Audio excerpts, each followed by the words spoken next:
Congratulations. அப்படியே empty லுக்ல பெர்ஃபெக்ட்டா இருக்கீங்க. Thank you bro. கீழே எல்லாரும் வெயிட் பண்றாங்க. நீங்க போங்க, நான் ரெடி ஆயிட்டு வரேன். ஓகே சீக்கிரம் வாங்க. ஓகே.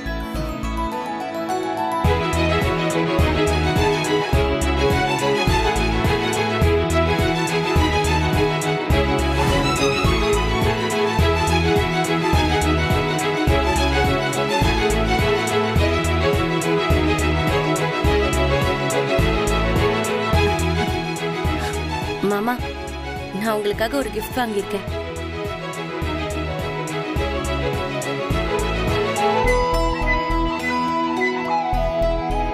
இது உங்களோட ஃபேவரட் பென். இனிமே நீங்க ஃபைல்ஸ்லாம் சைன் பண்ணும்போது இதுல தான் சைன் பண்ணணும். Thank you so much.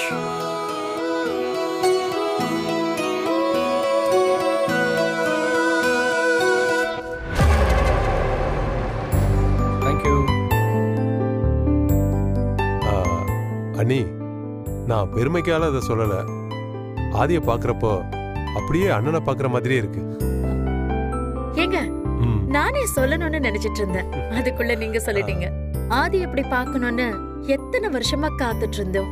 இப்பதாங்க நாம நினைச்சது நடந்திருக்கு. ஆதி ஏன் கண்ணே பட்டுடும் போல இருக்கு. அடடடடடா, அந்த நெட்டக்காரனும் அவளோட பொண்டாட்டியும் என்னமா நடிக்கிறாங்கன்னு பாத்தீங்கல்ல. இந்த கல்யாணம் மட்டும் முடியட்டும், அதுக்கப்புறம் வச்சுக்கிறேன். மாப்ள, நீங்க தான் என்னைக்கும் இந்த சாம்ராஜ்யத்தோட இளவரசர். ராமர் வனவாச காலம் முடிஞ்சு போய் இப்போ பட்டாபிஷேகத்துக்கான நேரம் வந்தாச்சு. வாங்க மாப்ள, வாங்க வந்து மாமா கிட்ட ஆசீர்வாதம் வாங்கிக்க. போ ஆதி.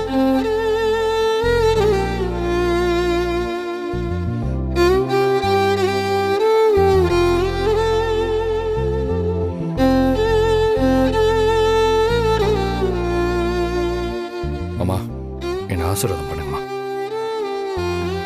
நல்லா இருப்பா ஆதி. தீர்க்க ஆயுசோடையும் ஐஸ்வர்யத்தோடையும் நீ எப்பவுமே சந்தோஷமா இருக்கணும். இன்னைக்கு நீ போய் பேப்பர் ஃபார்மாலிட்டிஸ் எல்லாத்தையும் முடிச்சிடு. நாளைக்கு ரொம்ப நல்ல நாள். நாளைக்கு நீ போய் பொறுப்பெடுத்துக்க. சரிம்மா. பவானி, ஆபீஸ்ல பேப்பர் ஒர்க் எல்லாம் முடிஞ்சு போர்டு மெம்பர்ஸ் எல்லாம் சைன் பண்ணிட்டாங்களாமா? எல்லாமே சொல்லிட்டேன்க்கா, இந்நேரம் ரெடியா இருக்கும்.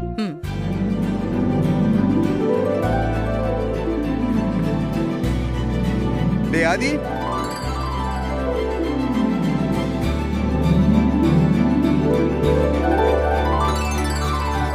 வாவ் சூப்பர், செம்மையா இருக்குடா. இப்ப பாக்குறதுக்கு அப்படியே முதலாளி மாதிரி இருக்குடா.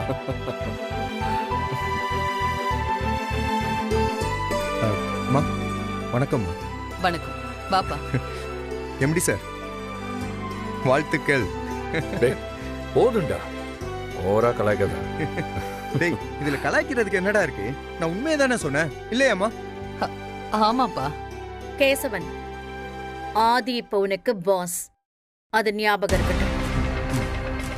ஆமா, வேலையில ஜாயின் பண்ணிட்டு ஆபீஸ்க்கு போகாம வீட்ல என்ன பண்ணிட்டு இருக்க? பவானி, கேசவனை நான் தான் வர சொல்லியிருந்தேன். எனக்கு ஆதி எப்படியோ அப்படிதான் அவனும்.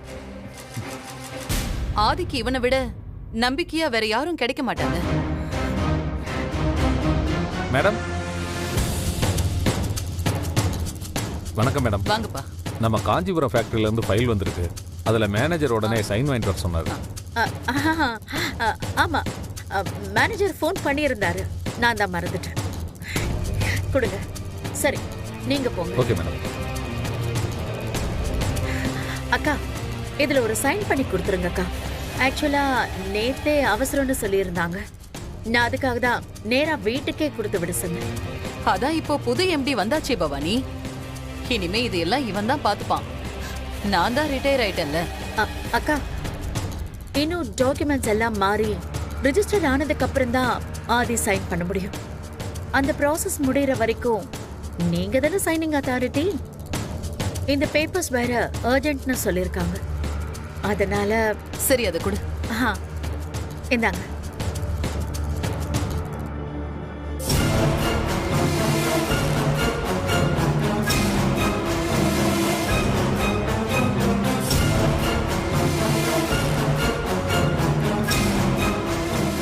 அம்மா, ஒரு நிமிஷம்.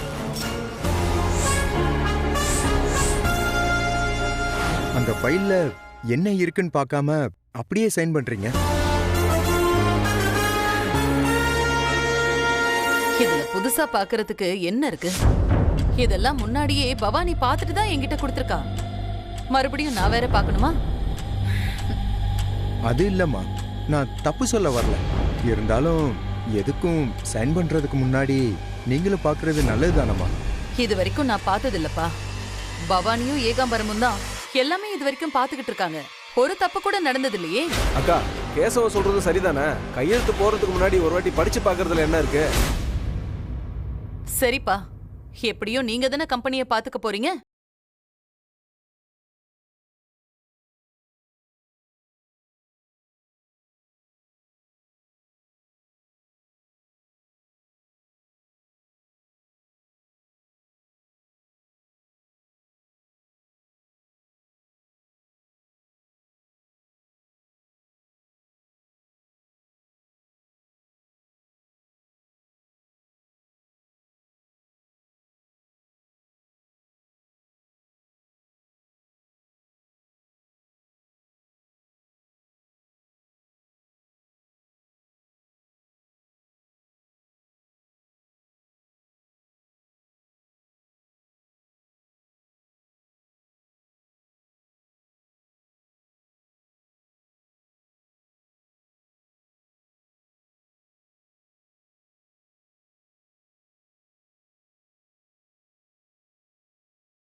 எஸ், அவன் சொன்ன மாதிரி அக்கௌண்ட் டீட்டெயில்ஸ் எல்லாம் தப்பாக தான் இருக்கு.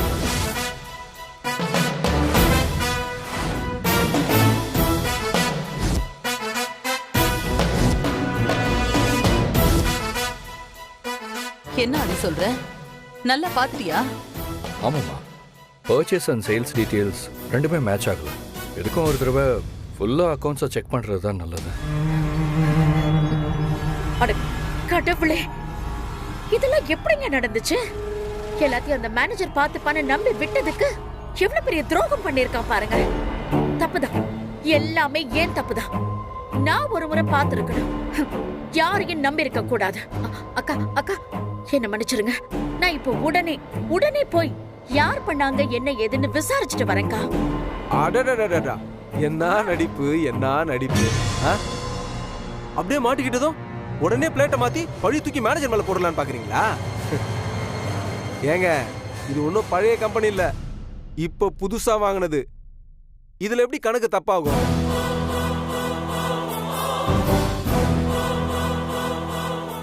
அப்போ என்னமோ நாங்க தான் திட்டம் போட்டு கணக்க தப்பா கொடுத்துட்டோம்னு சொல்றீங்களா? ஆமா, நடக்கிறதெல்லாம் பார்த்தா அப்படிதான் தெரியுது. அறிவு, யார பார்த்து என்ன பேசிட்டு இருக்கீங்க? வார்த்தையை கொஞ்சம் அளந்து பேசுங்க. நாங்களாம் அளந்து தான் பேசுறோம், நீங்க தான் அளவு இல்லாம அடிச்சு வச்சிருக்கீங்க. முதல்ல அந்த கணக்குக்கு பதில் சொல்லுங்க. இங்க பாருங்க, நேத்து வந்து ஒரு பையன் பேச்சை கேட்டுட்டு எங்களை தப்பா பேசிட்டு இருக்கீங்க. எங்க அண்ணன் போனதுக்கு அப்புறம் நானும் பவானியும் இந்த கம்பெனிக்காக எவ்வளவு உழைச்சிருக்கோம் தெரியுமா? அதுக்கு காரணம் எங்க அண்ணன் மேல இருக்கிற விசுவாசமும் எங்க அண்ணி மேல இருக்கிற மரியாதையும் தான். அதான் எல்லாம் கண் கூட பாத்துட்டோமே. உங்க விசுவாசம் என்னங்கிறது தோதான் தெரிஞ்சிச்சுல்ல. ஒரே ஃபைல்ல இவ்வளவு குளறுபடி இருக்குன்னா அப்போ நீங்க இத்தனை வருஷம் பார்த்துட்டு இருந்த மொத்த கணக்கை எடுத்து தோண்டி பார்த்தாதான் இன்னும் என்னென்னலாம் நடந்திருக்குன்னு தெரியும். என்ன நீ அவர் பாட்டுக்கு வாய்க்கு வந்த மாதிரி எதோ பேசிட்டு இருக்காரு, நீங்களும் அமைதியா நின்று வேடிக்கை பார்த்துட்டு இருக்கீங்க. இந்த குடும்பத்துக்கும் உங்க கம்பெனிக்கும் உண்மையா உழைச்சதுக்கு எங்களுக்கு இது வேணும், இன்னும் வேணும். போதும் நீ, போதும். ஐயோ ஏகாம்பரம், ஏன் இப்படி எல்லாம் பேசிட்டு இருக்கீங்க? உங்களை பத்தி எனக்கு தெரியாதா? அக்கா, சபையில இவ்ளோ பேர் முன்னாடி வச்சு எங்க நிர்வாகம் சரியில்லை, நேர்மை இல்லைன்னு சொல்றாருன்னா அப்போ இத்தனை நாளா மனசுக்குள்ள எங்களை பத்தி அவர் என்னெல்லாம் நினைச்சிட்டு இருப்பாரு? பரவாயில்லக்கா, இத்தனை நாளா நேரம் காலம் பார்க்காம உசுர கொடுத்து பார்த்துக்கிட்டது உங்களுக்காகவும் மாமாவுக்காகவும் தானே தவிர வேற யாருக்காகவும் இல்ல. ஆதி சீக்கிரமா குணமாகி வந்து இந்த கம்பெனியோட நிர்வாகத்தை ஏத்துக்கணும்னு நான் வேண்டாத தெய்வமே இல்ல, போகாத கோவிலே இல்லக்கா. ஆனா அது இப்ப நல்லபடியா நடந்துருச்சுக்கா. எங்களுக்கு அது போதும்க்கா, அது போதும். இனிமே இந்த இடத்துல இருக்கிறது எங்களுக்கு மரியாதை கிடையாது. என்னைக்கு ஒரு சந்தேக விதை விழுந்துருச்சோ அப்பவே விலகிக்கிறது தான் நல்லது. இனிமே நாங்க எங்க இருக்க மாட்டோம். ஐயோ போதும்க்கா, போதும். இதுக்கு மேலேயும் நாங்க இங்க இருந்தோம்னா எங்களுக்கு மதிப்பும் இல்ல, மரியாதையும் இல்ல. இத்தனை வருஷம் எங்களை நீங்க நல்லபடியா பாத்துக்கிட்டதுக்கு ரொம்ப நன்றிக்கா.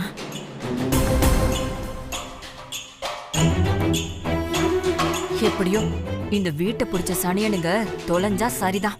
என்னங்க நீங்க பாத்துட்டு நிக்கிறீங்க? இதுக்கு மேலேயும் நாம இந்த இடத்துல நின்னோன்னு வச்சுக்கோங்க, அது நமக்கு தான் அசிங்கம். ஏன்னா இங்க இருந்து ஏதாவது ஒண்ணு எடுத்துட்டு போனா கூட அதுக்கும் ஏதாச்சும் சொல்லுவாங்க. இத்தனை வருஷம் நமக்கு கொடுத்த வேலையை நம்ம சரியா பண்ணோங்கிற மனசு திருப்தி இருக்குல்ல, அது போதுங்க நமக்கு.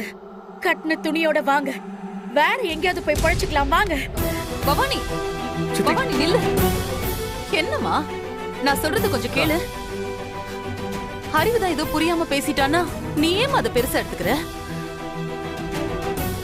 அவன் சொன்னதுக்கு நான் மன்னிப்பு கேட்டுக்கிறேன். ஏகாம்பரம், இத்தனை வருஷமா உங்க மேல நம்பிக்கை இல்லாம தான் உங்களை பாத்துக்க சொன்னேனா? நாமெல்லாம் ஒரு குடும்பம். ஏதோ ஒரு வார்த்தை தெரியாம சொல்லிட்டான்னு நீங்க வீட்டை விட்டு போறேன்னு சொல்றதெல்லாம் சரியா?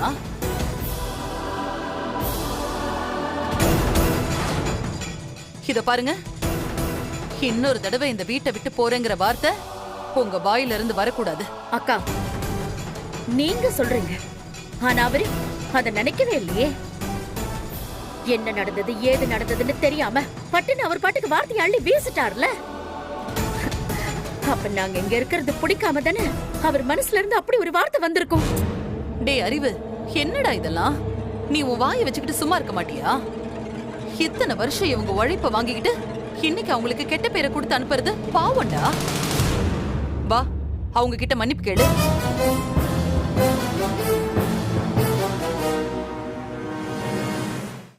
வாடா, மன்னிப்பு கேளு.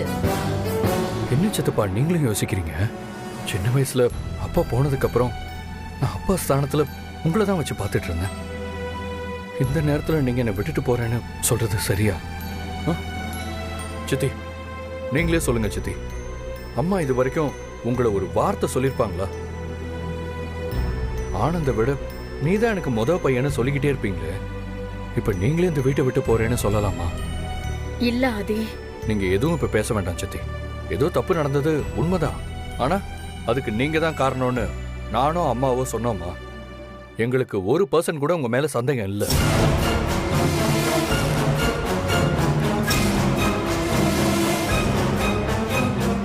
இது எப்படி நடந்துச்சு, யார் பண்ணாங்கங்கிறத நான் கண்டுபிடிக்கிறேன். உங்க மேல எந்த தப்பும் இல்லைன்னு நான் ப்ரூவ் பண்றேன். சனியனுங்க எப்படா போய் ஒழியுன்னு பார்த்தா இவன் வேற சித்தி கித்து நடத்திட்டு இருக்கானே. முதல்ல இவனை மந்திரிக்கணும். கேஷவ், அந்த ஃபைலை கொடு, நான் பார்த்துட்டு மறுபடியும் சரி பண்ணி அனுப்ப சொல்றேன். சித்தி, அந்த ஃபைலை பத்தின கவலையை விடுங்க, அதை நான் பாத்துக்கிறேன். தயவு செஞ்சு நீங்க 2 பேரும் டென்ஷன் ஆகாம இருந்தா அதுவே எனக்கு போதும். சரி ஆதி, நீதான் என் முதல் பையன்னு சொன்ன, அதை நீ நிரூபிச்சிட்ட. அறிவு, இத்தனை வருஷமா நான் இல்லாத இடத்துல இவங்க இருந்து கம்பெனி நிர்வாகத்தை நடத்தி இருக்காங்க. நீ சொன்ன ஒரு வார்த்தை இவங்க மனசை எவ்வளவு காயப்படுத்தி இருக்குன்னு கொஞ்சம் யோசிச்சு பாத்தியா?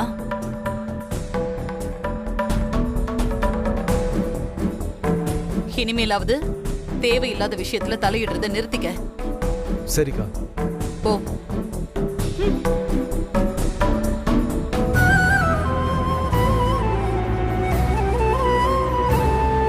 கேஷவ், யார் இந்த ஃபைலை ரெடி பண்ணி அனுப்புனாங்கன்னு பாரு.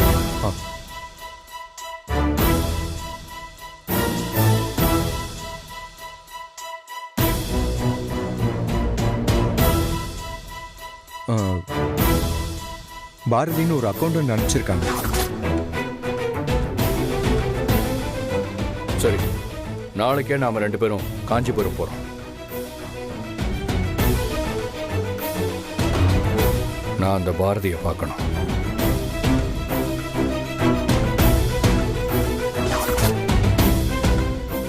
அங்க போய் தோண்டி எடுத்தா உண்மை தானா வெளியே வரப்போகுது. சரிடா.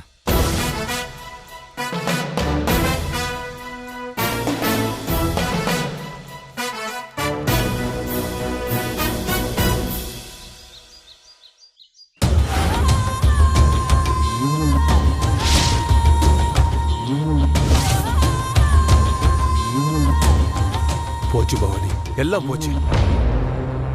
அந்த ஆதி மட்டும் அங்க போய் அந்த அக்கௌண்ட்ஸ் எல்லாம் எடுத்து நோண்ட ஆரம்பிச்சான். மொத்தமா நம்ம கதை முடிஞ்சது. இப்ப என்ன பண்றது பவானி? அவங்க பாட்டுக்கு அங்க போறேன்னு கிளம்பிட்டாங்க. இதை எப்படிதான் தடுக்கிறது? தடுக்க முடியாது. இப்ப நாம என்ன சொன்னாலும் நடக்காது. அவன் கண்டிப்பா அங்க போய் தான் தீரும். அப்போ வேற வழி? வாட்டிக்க போறோமா? அவ்வளவுதானா?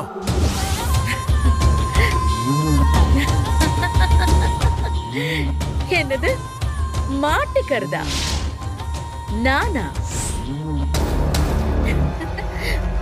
மாட்டேன், விட மாட்டேன். இந்த இடத்துக்கு வர்றதுக்கு எத்தனை திட்டம் போட்டு எதுலயுமே மாட்டிக்காம ஆதி அப்பாவை கொலை பண்ணிருப்பேன்.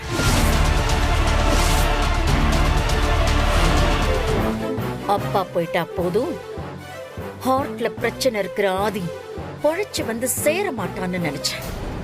ஆனா இன்னைக்கு எல்லாம் சரியாகி எம்டியா வந்து நிக்கிறான்.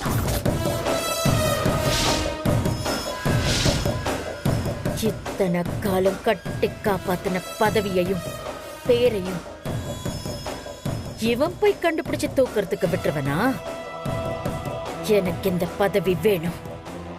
என்ன செய்ய போற பவானி? திறமையே இல்லாத இவனை எம்டி ஆக்கிட்டோமேன்னு அவனோட அம்மாவே அவனை திருப்பி கூப்பிடுற மாதிரி பண்ணுவேன். பழையபடி இந்த கம்பெனிக்கு நீதான் பவானி எம்டியா இருக்கணும் அப்படின்னு சாரதா வாயாலேயே சொல்ல வைப்பேன். ஆனா அவன் தான் கணக்கு வழக்கெல்லாம் பார்க்க போறேன்னு கிளம்பிட்டானே. போகட்டும், அவன் அங்க பாக்கிறதுக்கு எதுவும் இருக்காது. அவன் 8 அடி பாஞ்சா நான் 64 அடி பாய்வேன். அவனை பாருங்க, போன வேகத்திலேயே திரும்பி வரும். நீங்க கவலைப்படாம தைரியமா இருங்க. பவானி, எல்லாம் நீ இருக்கிற தைரியம் தான் பவானி. சரியா மாட்டிக்கிட்டோன்னு நினைச்சு காலையிலே நான் பயந்துட்டேன். ஆனா அதுக்குள்ள அப்படியே அஸ்திரத்தை அவங்க மேலேயே திருப்பி விட்ட பாரு. நான் அசந்துட்டேன். ஏங்க, நீங்க மட்டும் என்ன கொஞ்சமா நடிச்சீங்க? நீங்க போட்ட போடல உங்க அண்ணியே டென்ஷன் ஆயி அவங்க அன்பு தம்பி அறிவை வாய முட சொல்லிட்டாங்கல்ல. இருந்தாலும் பவானி, அந்த கேசவன் கொஞ்சம் விவகாரம் பிடிச்சவனா இருக்கான். பேசாம அவனை காலி பண்ணிடலாமா? சச்சா, அவசரப்படாதீங்க. அவன் ஏதோ ஒரு ஆர்வ கோளாறுல ஒரு ஃபைல்ல தப்ப கண்டுபிடிச்சிட்டான். அவனை பெருசா எடுத்துக்க தேவையில்லை. இதுக்கப்புறம் என்ன பண்ண போறான்னு பாப்போம். அவன் ஆதிக்கு விசுவாசமா இருக்கணும்னு நினைக்கிறான். இருக்கட்டும். இருந்தாலும் பவானி, அவனை சாதாரணமா நினைக்காத. எங்க அண்ணி பிளான் பண்ணி தான் அவனை உள்ள கொண்டு வந்திருக்காங்க. ஆதிய எம்டின்னு சொன்னது சரி. ஆனா அவனுக்கு உதவியா உன்னையோ இல்லை என்னையோ தானே சொல்லியிருக்கணும். எதுக்கு திடீர்னு வெளியிலிருந்து ஒருத்தனை கொண்டு வரணும்? நானும் அதை யோசிக்காம இல்ல, கொஞ்சம் விட்டு பிடிப்போம். போகட்டும், என்ன பண்றான்னு பார்க்கலாம். இருக்கட்டும். ஆனா அப்படி ஒரு குருட்டு தைரியத்தில் மட்டும் இருந்துடாத பவானி. அந்த ஆதி ஏதாவது நோண்டி எடுத்துட போறான். அதெல்லாம் நான் பாத்துக்கிறேன். ஒருவேளை அப்படி ஒரு சூழ்நிலை வந்தா என்ன பண்ணணும்னு எனக்கு தெரியும். நீங்க கவலைப்படாம இருங்க.